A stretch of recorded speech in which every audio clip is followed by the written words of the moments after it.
go over 4 need-to-know tips for beekeeping in winter.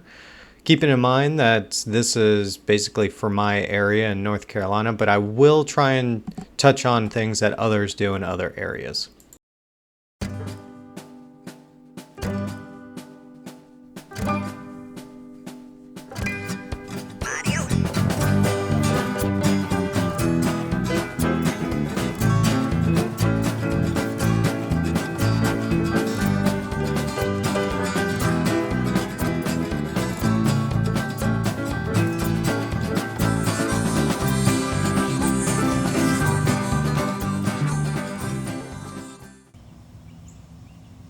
Prior to starting winter preps in Northeastern North Carolina, August through September is when you want to make your second rounds of treatments. And you want to double check and make sure you have your varroa, your small hive beetle, all under control. Look at this grossness. I got some larvas all crawling through here. This is not good. So I'm going to want to get in here and take care of business prior to trying to even do anything with this hive for winter. That just means I need to consider making or combining this hive with another hive, making splits, putting it in a nuke box, because this is not good. So, that being said, we're going to try and do all that, because we don't want to seal this thing up for winter, and then they automatically die because they already have a pest in there. Make sure your hive is high enough off the ground so that if you get a deep snow, there's no issue. You do not want that bottom entrance covered in any way by snow. I typically have a top entrance as well, so that as the bees are in their cluster and they're creating heat, they create moisture. Moisture rises to the top of the hive, and then typically at night it will drip back onto the bees and freeze the bees. Now, if you have a top entrance, as the bees are in their cluster and creating heat, it will then make the moisture rise, and then the moisture will find its way out the front entrance, either the top, or if you don't go with the top entrance, lean your hive forward a little bit, it'll hit the top of the inner cover, it will then run forward towards the entrance, drop down to the bottom board, and then roll out the front. It's kind of your preference. I like to have the entrance at the top. That way, if a bunch of dead bees are on the bottom board, bees can still get out as well. They can just use the top entrance to get out, to go defecate, and then come back in. This is also going to be their chance on those warmer days to come out and clear out the bottom board. But in North Carolina, that's fairly common. They're able to come and go during the winter. In other places, they may not be able to, so you will want to have that bottom board either cleared off, like you stick a stick in there and clean it out, or you have a top entrance so that they can get in and out, and then when you get a chance to clean out the bottom, you can do that. I will put it in a entrance reducer. That just allows a little bit of oxygen in on the right there, a little bit of oxygen in the center, but that center is not enough for really a bee to come out or a mouse to go in. And on the right, a mouse can't really go in or out there. I typically don't have any mice hiding in my hives or snakes, but you will find that in North Carolina. Something else you may want to consider, because this does not come with a beginner beekeeper kit, is a mouse guard.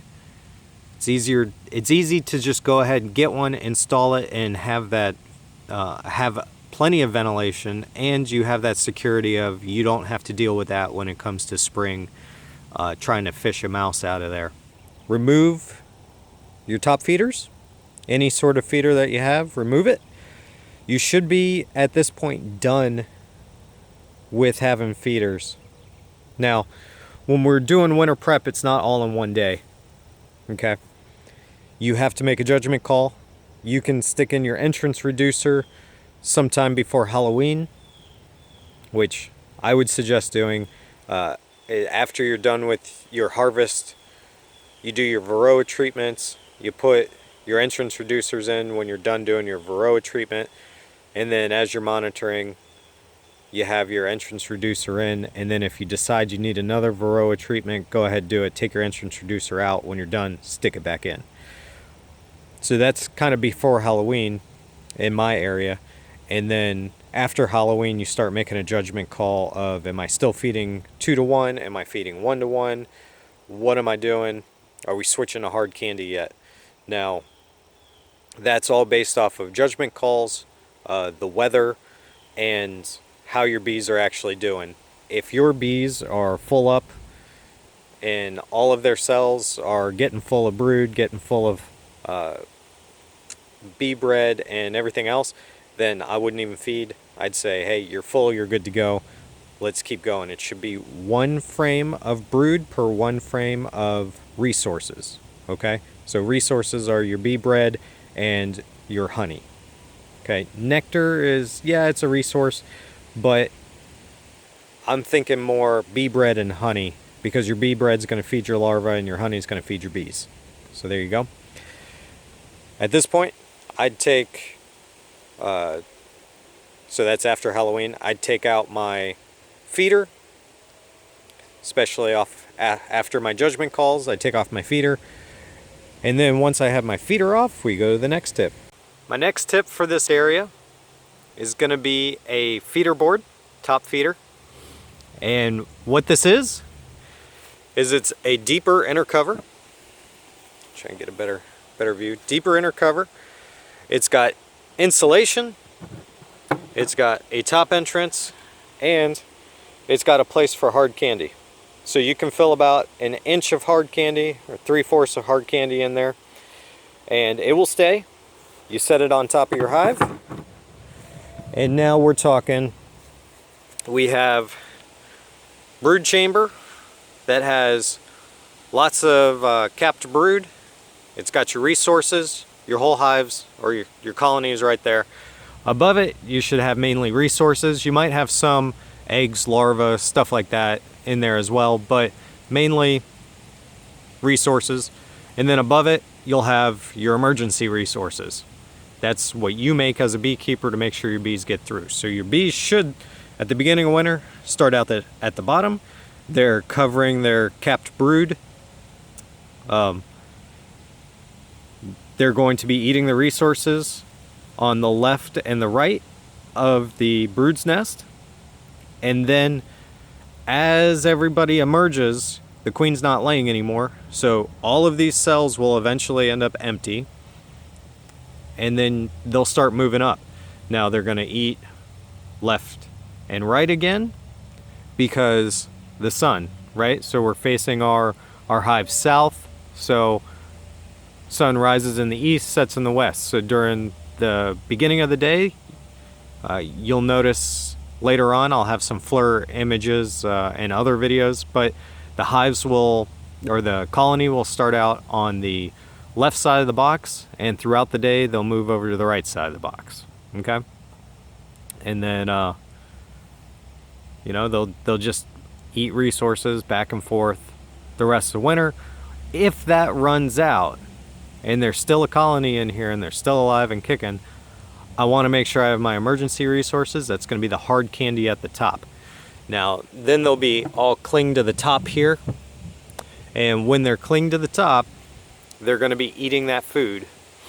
And they'll keep a cluster going. So they'll cycle in and out eating food. Now, the other cool thing is with the hard candy, it still serves a purpose at the beginning of winter, because as they're down here, they'll create moisture. Moisture will rise through everything, through our capped honey, and hit our hard candy. And the hard candy will also soak up some of that moisture, as well as the pressure inside the hive is increased because it's hot inside and cold outside. That moisture and heat will be pushed out that little entrance there. So that's that tip. On to the next one. So that's our hive, ready for winter. We got our brood in the bottom box. We got our resources in the top box. Entrance reducers in. Our hard candy inner cover board is in, feeder board.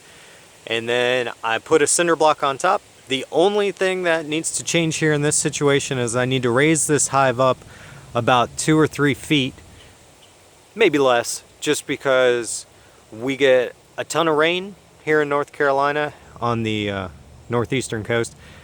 And if we get snow, sometimes it gets up to a foot or 2. And if that's the case, I'm just going to raise these guys. Other things you can do if you're not in this area and you're in a colder weather is wrap the hives.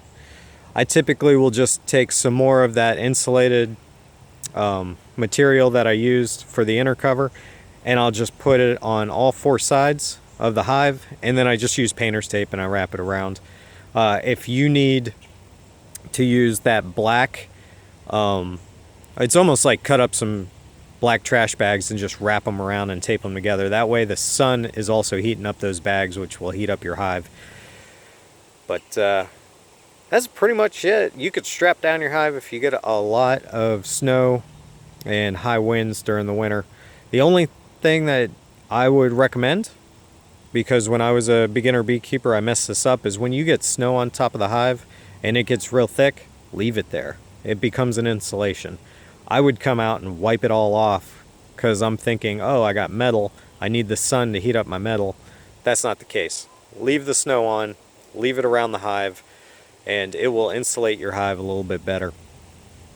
Other things that people do around here, because we're kind of in the country, is instead of getting insulation, they'll get hay.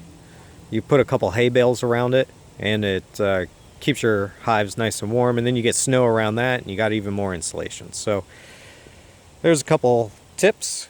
Let us know in the comments if there's anything else that you would like to see or that you guys do. During the winter, once it really starts kicking off, I'm going to start using an endoscope, and I'll show you how to do that so that you can see how your bees are doing, where the cluster's at. I also use a FLIR camera, and that's one that I just hooked to my phone. It's not a fancy $400 one. So you kind of got to figure out how to read it correctly. Sometimes all you're doing is picking up the reflection of the sun off your hives and not the actual cluster.